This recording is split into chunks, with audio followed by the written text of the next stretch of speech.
આઝાદીના લડવૈયા મહાસંગ્રામ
मेरा देश महान એવું બોલવાથી કે લખવાથી કોઈ પણ દેશ ક્યારે પણ મહાન થઈ શકતો નથી, કારણ કે જે દેશની અંદર જ્યાં માનવી મૂલ્યોનું જ્યાં જતન થતું હોય, માનવના હિત માટે જ્યાં પ્રયાસો થતા હોય, એ દેશ એ મહાન કહી શકાય.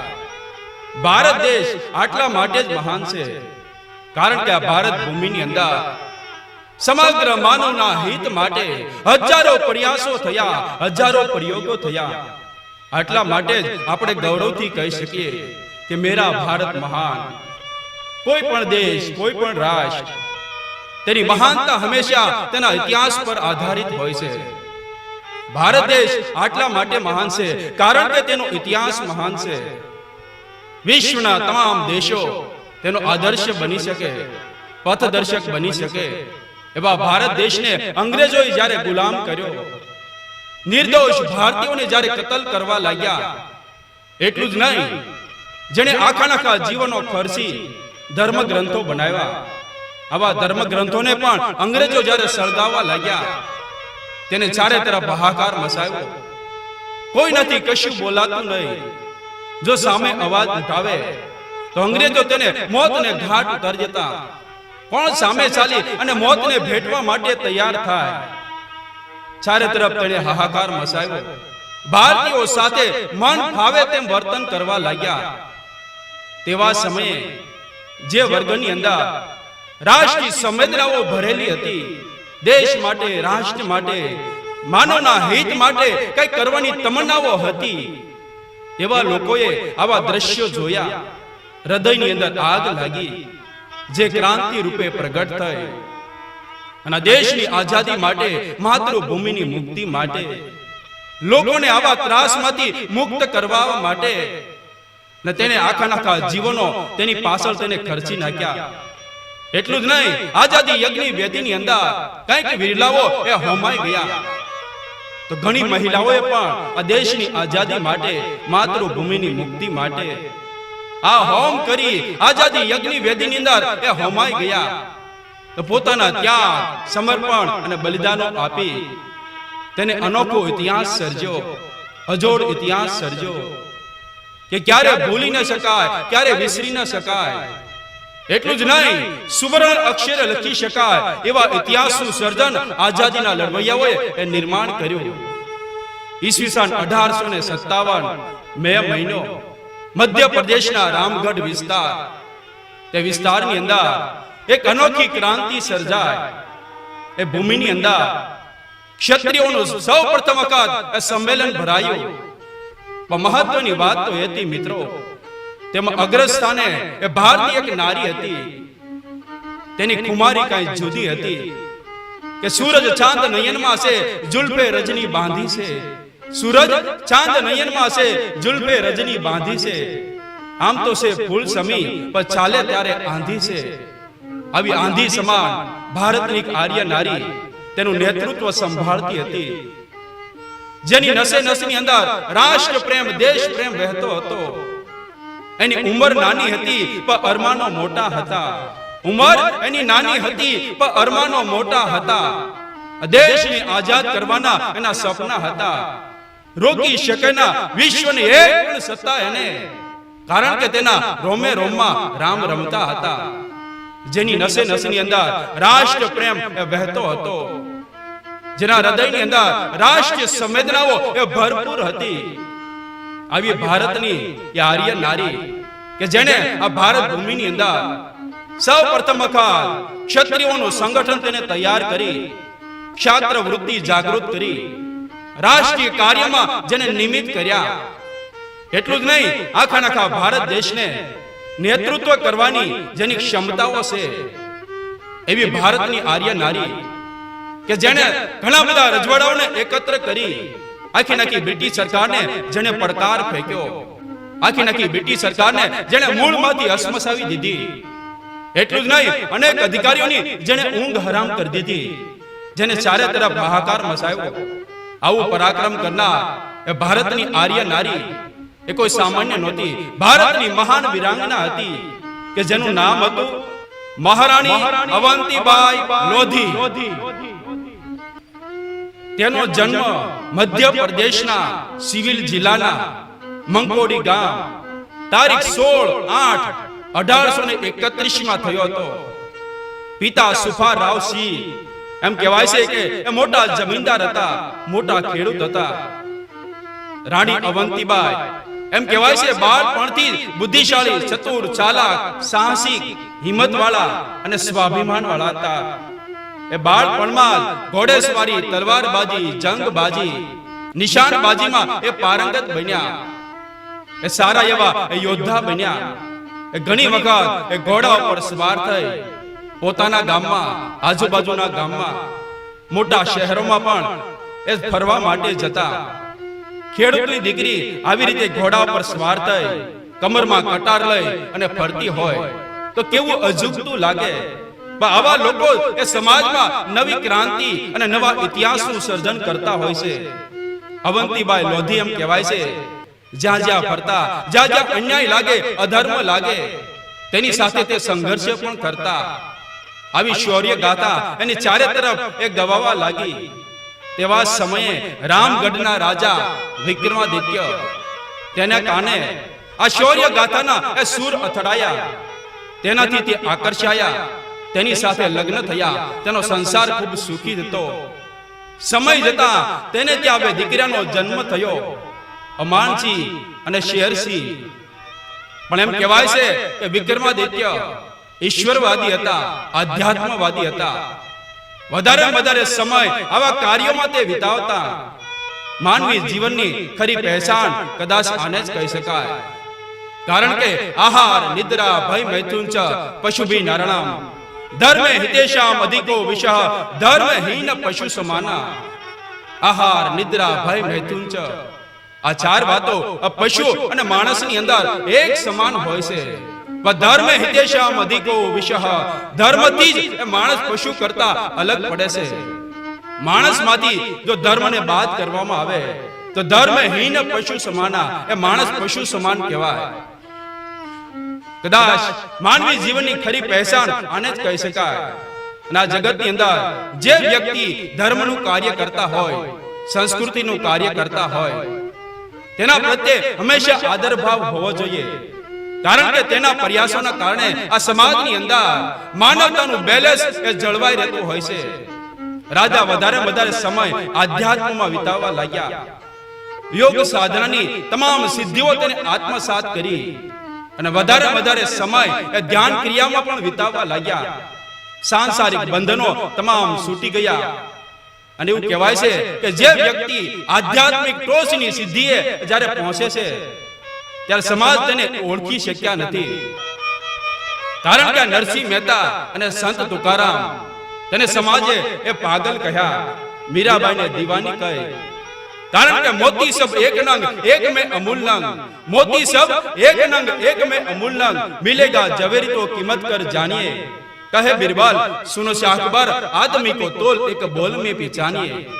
મહાન વ્યક્તિ એ મહાનને જાણી શકે. રાજાની પણ કંઈક આવી સ્થિતિ થઈ. તેવા સમયે રાજ્ય કારોબાર અવંતીબાઈ લોધીએ સંભાળ્યો. તે સમયે અંગ્રેજોની રાજ્ય વ્યવસ્થા ખૂબ સમજવા જેવી હતી. ઘણા બધા રજવાડાઓને એ પોતાના રીતે તેને રાજ્ય કરવા દીધા. દરેક રજવાડાની અંદર એક અમલદાર તેને મૂક્યો. અમલદારનું મુખ્ય કામ હતું કે રજવાડાની અંદર જે કઈ પરિવર્તન થાય, નવી ઘટના ઘટે તો તેનો રિપોર્ટ, તેનો સંદેશો અંગ્રેજોના પાર્લામેન્ટ સુધી તેને પહોંચાડવાનો. અને અંગ્રેજો એ રિપોર્ટ પ્રમાણે આગળના પગલા લેતા, તેની કાર્યવાહી કરતા.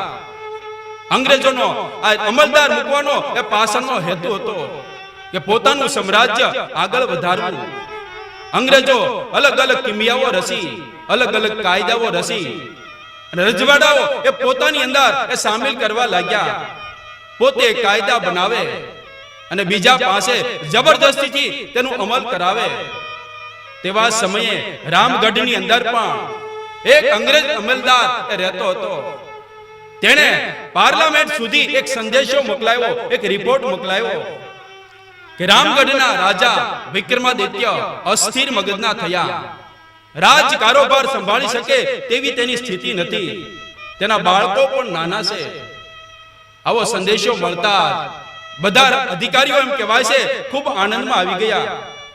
રાજ્ય પડાવી નાખવા માટે અલગ કિમિયાઓ શોધવા લાગ્યા. સૌ પ્રથમ વખત તેને પોતાના જ કાયદાનો એ પાસું ફેંક્યું. ત્યારે કોર્ટ ઓફ વાર્ડર્સ ના કાયદા પ્રમાણે દસ્તાવેજો તૈયાર કર્યા, પત્ર તૈયાર કર્યો. મહારાણી અવંતીબાઈ સુધી તેને પહોંચતા કર્યા. એ પત્રની અંદર ઉલ્લેખ હતો કે મહારાણી અવંતીબાઈ લોધી, તમે ચિંતા કરોમાં, તમારા રાજ્ય કારોબાર અમે સંભાળશું. તમારી પરિસ્થિતિ અને સંજોગો અમે જાણીએ છીએ કે રાજા અસ્થિર મગજના થયા, તમારા બાળકો નાના છે, રાજ્ય કારોબાર કોઈ સંભાળી શકે તેવી સ્થિતિ નથી. તમે ચિંતા કરોમાં, આ કાયદા પ્રમાણે આ દસ્તાવેજની અંદર તમે સાઇન કરો, તમારી તમામ જવાબદારીઓ અમે સ્વીકારશું. આ પત્ર મળતા અવંતીબાઈ લોધીએ આ પત્ર અને દસ્તાવેજોને તેને ફાડી નાખ્યા. કારણ કે તે જાણતા હતા કે આવી રીતે અંગ્રેજોએ અલગ પાસાઓ ફેંકી ઘણા બધા રજવાડાઓ પોતાના સામ્રાજ્યની અંદર તેને વિલીન કર્યા હતા. અવંતીબાઈ લોધીએ આ પત્ર અને દસ્તાવેજો ફાડ્યા. એટલું જ નહીં, અંગ્રેજોને તેને પત્ર દ્વારા જડબાતોડ જવાબ દીધો. એ પત્રની અંદર ઉલ્લેખ હતો કે રાજા ભલે અસ્થિર મગજના હોય, હું અસ્થિર મગજની નથી. મારા બાળકો ભલે નાના હોય પણ હું નાની નથી. રાજ કારોબાર હું સંભાળી લઈશ. તમારે ચિંતા કરવાની કોઈ જરૂર નથી. આ જવાબ સાંભળતા અંગ્રેજો બધા વિચારવા લાગ્યા. ફરી વખત એમ કહેવાય છે અને પત્ર અને દસ્તાવેજો તેને તૈયાર કર્યા, અવંતીબાઈ લોધી સુધી તેને પહોંચાડ્યા. એ પત્રની અંદર એ ઉલ્લેખ હતો કે મહારાણી અવંતીબાઈ લોધી, શા માટે તમારા ચારિત્ર અને તમારા બાળકોની જિંદગી તમે જોખમમાં મૂકો છો? કારણ કે જે રાજ્યની અંદર એ પુરુષ રાજા નથી હોતો, તે રાજ્ય ઉપર ઘણા બધા રાજાની નજર હોય છે. તમારા ઉપર કોઈ રાજા આક્રમણ કરશે, તમારું ચારિત્ર અને તમારા બાળકોની જિંદગી એ જોખમમાં મુકાશે. પણ તમે જો આ દસ્તાવેજની અંદર એ સાઇન કરશો, અમારા સાથે આ સંધિ જો તમે કરશો, તો અમે તમને એ સુરક્ષા આપશું. જે સમયે તમારા બાળકો મોટા થશે તે સમયે રાજ્ય તમને પાછું સોંપવામાં આવશે.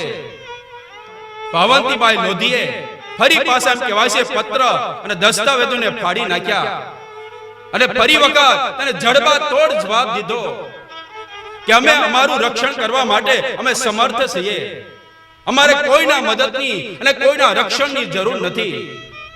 અને મહેરબાની કરી હવે એક પણ પત્ર, એક પણ દસ્તાવેજ મારા રાજ્યની અંદર એ મોકલતા નહીં. અવંતીબાઈ લોધી એક વાત ખૂબ સારી રીતે જાણતા હતા કે આજે નહીં તો કાલે અંગ્રેજો આ રાજ્ય ઉપર આક્રમણ કરશે. તેની પૂર્વ તૈયારી માટે એ પ્રયાસો કરવા લાગ્યા. એક બુદ્ધિપૂર્વક તેને યોજના તૈયાર કરી. તે સમાજની અંદર જેના લડાયક વૃત્તિ, જેના લોહીના સંસ્કારો હતા, એવા ક્ષત્રિયોને તેને એકત્ર કર્યા. તેનું તેને સંગઠન તૈયાર કર્યું. એટલું જ નહીં, અલગ અલગ રજવાડાઓને પણ આ સંગઠનની અંદર સામેલ કરવા માટે એક યુક્તિ રચી, એક છૂડી અને પત્ર તેને તૈયાર કર્યો. આ રજવાડા સુધી એ તેને પહોંચતા કર્યા. આ ચિઠ્ઠીની અંદર એ ઉલ્લેખ હતો કે કાં તો તમે અમારા સાથે સહમત થઈ અમારા સંગઠનની સાથે એ ભળી અંગ્રેજો સાથે સંગ્રામ ખેલવા માટે એ તૈયાર થઈ જાઓ, અને કાં તો પછી આ સુડી પહેરી અને અંગ્રેજોના દાસ બની અને ઘરે બેસી રહો. આ ચૂડી અને ચિઠ્ઠીએ અનોખી ક્રાંતિ સર્જી. ઘણા બધા રજવાડાઓ એમ કહેવાય છે આ સંગઠનની અંદર એ સામેલ થઈ ગયા. અને કોઈ કોઈ અહંકારી રાજાઓ અને ચિઠ્ઠી અને આ ચૂડી મળવાથી તેને પોતાનું અપમાન લાગ્યું, અને અપમાનનો બદલો લેવા માટે અંગ્રેજોના સૈન્યની અંદર એ સામેલ થઈ ગયા, બ્રિટિશ સામ્રાજ્યની અંદર એ ભળી ગયા. આ વાતની જાણ જ્યારે અવંતીબાઈ લોધીને જ્યારે મળી, હવે અંગ્રેજી તરફી રજવાડાઓને તેને પાઠ ભણાવવા માટે તેને બીજી યુક્તિ રચી. અલગ અલગ રાજાઓને અલગ અલગ જવાબદારીઓ એ સોંપવામાં આવી. અને યોજના પ્રમાણે રાજા જગતસિંહે નારણગંજ ઉપર આક્રમણ કર્યું. બહાદુરસિંહ લોધીએ શહેરપુરા ઉપર આક્રમણ કર્યું. અવંતીબાઈ લોધી પોતાનું સૈન્ય લઈ અને પાટણ પહોંચ્યા. તેવા સમયે સુબેદાર બળવંત તિવારીએ એક વિશાળ સંગઠન તૈયાર કર્યું. અવંતીબાઈ લોધીની સાથે તેને વિલીન કર્યું. આગળ જતા સુરત પ્રસાદની સાથે મુલાકાત થઈ. તેણે પણ વિશાળ સંગઠન તૈયાર કર્યું હતું. અવંતીબાઈ લોધીની સાથે તેને પણ વિલીન કર્યું. અવંતીબાઈ લોધીનું હવે વિશાળ સૈન્ય તૈયાર કર્યું. જે જે અંગ્રેજી તરફી રાજાઓ હતા તેના ઉપર તેને આક્રમણ કરવા લાગ્યા. એક પછી એક રજવાડાને એ દમરોળવા લાગ્યા. તેવા સમયે રાઘવગઢ, પાટણ, સંગ્રામપુર, સલીમનાબાદ, નારણગંજ અને ઘુઘરી ઉપર અવંતીબાઈ લોધીએ પોતાનો કબજો જમાવ્યો. તેને ચારે તરફ હાહાકાર મચાવી દીધો. અવંતીબાઈ લોધીનું નામ સાંભળતા ઘણા રાજાઓ એ થરથર કાંપતા. આવી રીતે અવંતીબાઈ લોધી સંગ્રામ ખેલતા ખેલતા મંડલા પાસે કેરી ગામ ત્યાં તેને મુકામ કર્યો. તેવા સમયે બન્યું એવું, હારેલા બધા રાજાઓ અંગ્રેજોના શરણે ગયા. અંગ્રેજોના સેનાપતિ વોટિંગટને એ વિશાળ સૈન્ય તૈયાર કર્યું. અવંતીબાઈ લોધી તેના ઉપર તેને આક્રમણ કર્યું. ભયંકર યુદ્ધ થયું. જાકાજીક બોલવા લાગી. અવંતીબાઈ લોધી ઘોડા પર સવાર થઈ, ખુલ્લી તલવાર લઈ રણચંડી બન્યા. ભયંકર યુદ્ધ રચાયું. તેવા સમય એમ કહેવાય છે અંગ્રેજ સેનાપતિ અવંતીબાઈ લોધીને જીવતા ગિરફતાર કરવા માટે જરા આગળ વધવા લાગ્યો. અવંતીબાઈ લોધી તેની ચાલને સમજી ગયા. તેના સામે તેને ઘોડો દોડાવ્યો. જોરથી તલવારનો તેને ઝાટકો માર્યો. પણ સાહેબ તો બસી ગયા. પણ ઘોડાને તલવાર લાગવાથી ઘોડો ઘાયલ થયો, ધરતી ઉપર ઢળી પડ્યો. સાહેબ પણ નીચે પડ્યા. પણ પડતા પડતા તેની નજર અવંતીબાઈ લોધી તરફ ગઈ. તેને સાક્ષાત કાળ જેવા દેખાયા. પોતાનો જીવ બચાવવા માટે એ પગપાળા દોડવા લાગ્યો. અંગ્રેજો હંમેશા સામી સાથીથી લડવું જોઈએ આવું તે માનતા નહોતા. તે એવું માનતા કે જો આપણે જીવતા હશું તો વારંવાર આક્રમણ કરવાની એ તકો મળશે.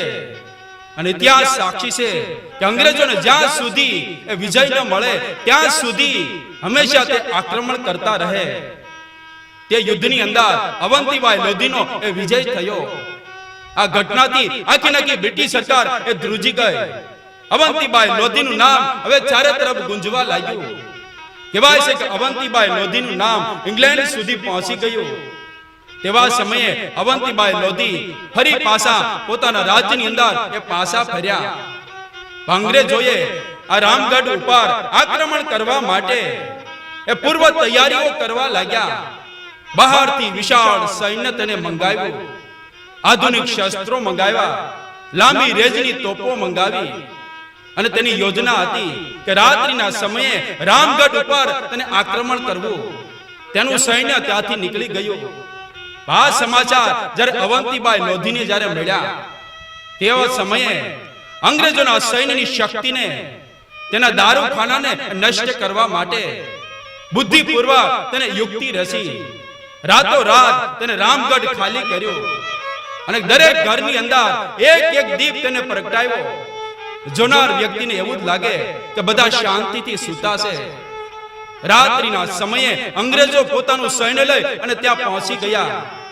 ચારે તરફ તેને તોપો મૂકી અને તોપો તે ચલાવવા લાગ્યા. ધડાધડી કરતા એ તોપો ચાલવા લાગી. કલાકો સુધી એમ કહેવાય છે એ તોપો ચાલતી રહી. આધુનિક શસ્ત્રો એટલે કે બંદૂકો તેનો ફાયરિંગો પણ ચાલતા રહ્યા. પણ સામો પ્રતિસાદ ન મળવાથી અંગ્રેજ સેનાપતિને શંકા ગઈ. તેને તપાસ કરી તો જાણવા મળ્યું કે આ રામગઢ તો ખાલી છે, એક પણ માણસ અંદર નથી. પણ તેવા સમયમાં તો તેના મોટા ભાગની શક્તિ એ ખલાસ થઈ ગઈ હતી. આના કારણે એ સેનાપતિ એ ખૂબ ગુસ્સે થયો. રામગઢને તેને સળગાવી દીધો. અવંતીબાઈ લોધીનો તેને પીછો કર્યો. તેવા સમયે અવંતીબાઈ લોધી છાપામાર યુદ્ધની તેને નીતિ અપનાવી. એટલે કે રાત્રિના સમયે અંગ્રેજોના મુખ્ય થાણા ઉપર હુમલા કરી અને શસ્ત્રો લૂંટે. તેને ચારે તરફ હાહાકાર મચાવ્યો. આખરે અવંતીબાઈ લોધી દેવહાર ગઢમાં જ્યારે પહોંચ્યા તેવા સમયે અંગ્રેજોએ તેને ચારે તરફથી ઘેરી લીધા. ભયંકર યુદ્ધ થયું. જાકાજીક બોલવા લાગી. અવંતીબાઈ લોધી ફરી પાછા ઘોડા પર સવાર થઈ, ખુલ્લી તલવાર લઈ રણચંડી બન્યા. ભયંકર યુદ્ધ રચાયું. તે સમયે પણ એમ કહેવાય છે કે અંગ્રેજ સેનાપતિ અવંતીબાઈ લોધીને જીવતા ગિરફતાર કરવા માટે તેને આદેશ આપ્યો. આ સંદેશો અવંતીબાઈ લોધીના જમણા બાહુ જેને કહી શકાય વફાદાર એ સેનાપતિ ઉમરાવસિંહને જ્યારે મળ્યો, સંદેશો મળતા રૂવાડા સમ કરતા બેઠા થઈ ગયા. લાલસોળ આંખો થઈ ગઈ. લોહી ઉકળવા લાગ્યું. અવંતીબાઈ લોધીની પાસે ત્યાં પહોંચી ગયા. અંગ્રેજોની ફૌજની સામે લડવા લાગ્યા. એ મરજીવા થયા. સામસામો સંગ્રામ ખેલાયો. એમ કહેવાય છે કલાકો સુધી અંગ્રેજોની ફૌજને તે રોકી લીધી. આખરે તે લડતા એ વીરગતિ પામ્યા. પ્રભુને પ્યારા થઈ ગયા, અમર થઈ ગયા. હવે અંગ્રેજોની ફૌજ ધીરે કરતા આગળ વધવા લાગી. અવંતીબાઈ લોધીને એ ચારે તરફથી ઘેરી લીધા. તે સમયે અવંતીબાઈ લોધીને સ્પષ્ટ રીતે દેખાયું કે અંગ્રેજો તેને જીવતા ગિરફતાર કરશે, કદાચ ચારિત્ર પણ ભ્રષ્ટ કરે. તેના કરતા મરવું એ વધારે ઉચિત ગણાય. આવો તે વિચાર કરવા લાગ્યા. પણ શું કરવું?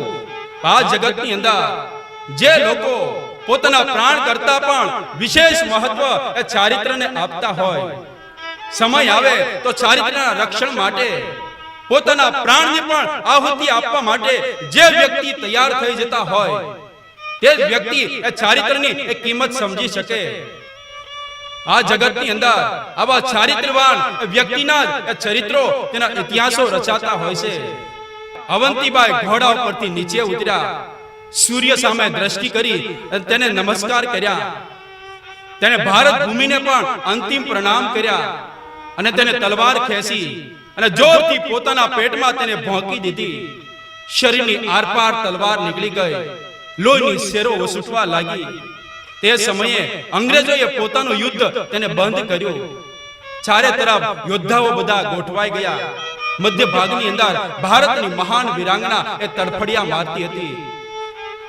બધા યોદ્ધાઓએ તેની વીરતાને બિરદાવવા માટે તેને સલામ કરી. ચારે તરફ સન્નાટો છવાઈ ગયો, ખળભળાટ મચી ગયો. સૂર્યનારાયણ પણ આ ભારતની મહાન વીરાંગનાના અંતિમ દર્શન માટે ઘડી બે ઘડી થંભી ગયા હોય, આવું ગંભીર વાતાવરણ તે સમયે સર્જાયું. ચારે તરફ કરુણ વાતાવરણ ફેલાઈ ગયું. આખરે અવંતીબાઈ લોધી દેવહાર ગઢની ભૂમિમાં તારીખ 20/3/1858 ના દિવસે જિંદગીના છેલ્લા શ્વાસ છોડી દીધા. પ્રભુને પ્યારા થઈ ગયા, અમર થઈ ગયા.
કરવા આજે દીવડા આઝાદીના લડવૈયા ભારતના સાચા ઘડવૈયા ભવસાગરના છે તરવૈયા દેવો કરતા એના સમૈયા હો આ છે ભારત માતાના લાડલા દીકરા એના જીવન પર કરવા આજે દીવડા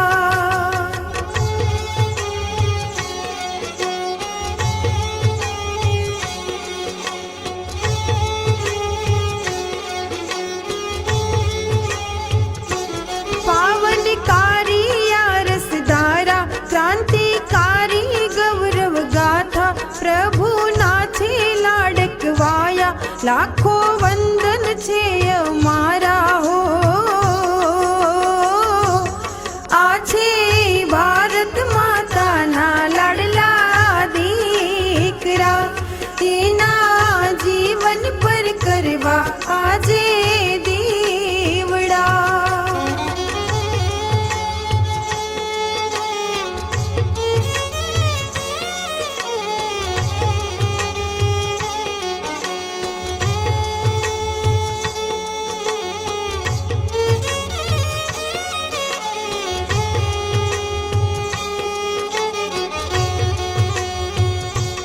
કાંતિની છે આ ક્રાંતિ, વાતો લેવા જેવો છે અલહાવો.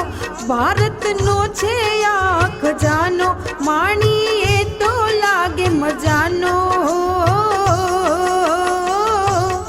આ છે ભારત માતાના લાડલા દીકરા, એના જીવન પર કરવા આજે દીવડા.